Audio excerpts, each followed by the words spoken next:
Alright, welcome to today's video.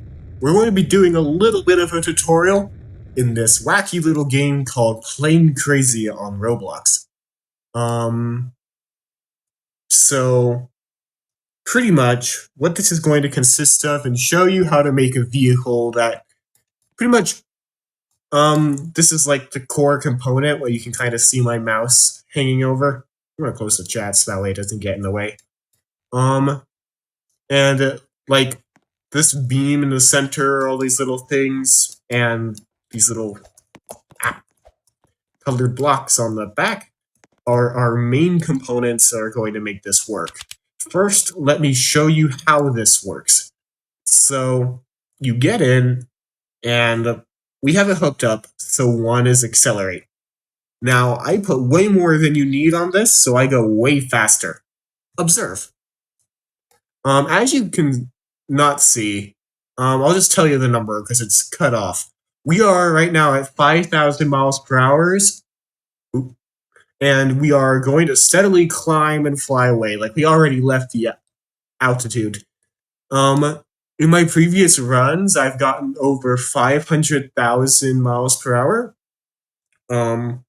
It gets really glitchy by that point, but you tone down the number of these little hover thrusters you use, it gets a lot more manageable, and you can actually make some really small, unique, and agile aircraft.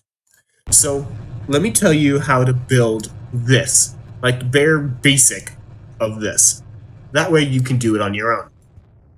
So I'm just going to take my car, and we're going to build like a beam over, so that way I can show you from scratch. So we're going to use just one beam for this. It's going to be a nice short circuit. Now, at the very end here, we're going to want pistons. And we're going to want that one specific piston. This one.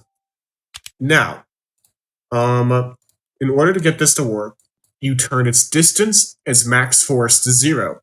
You make toggle and lock on, and you change this key to something you're unlikely to press.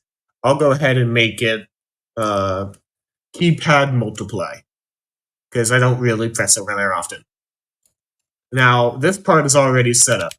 Now, the last step, well, kind of last step, last thing we're going to add is hover thrusters.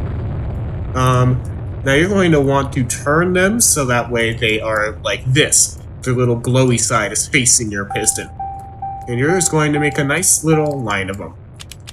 Now what we're going to do is we're going to make the speed 12.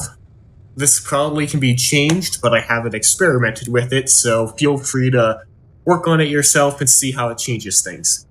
We're going to turn drag to 0, and we're going to make this 1 and 2. Now, what this will do is, let me just kind of paste this over. You can use C and V in order to paste, if you didn't know that. What this is going to do is when I press this, now when I turn it on, we go flying and spinning at really high speed. But as you can see, that's how it works. Pretty simple in the end. I can't exactly explain the science as to why this works. If I were to estimate, it's because of what they consider the piston's platform to be in the game's code. If it's like ground or something, because these like to push off against the ground. Anyway, thank you for watching, and I hope you found this very helpful in whatever you're going to build. If you have questions, feel free to ask it in the comments. And with that, I think that's all we need. Like and subscribe, and I'll see you all next time.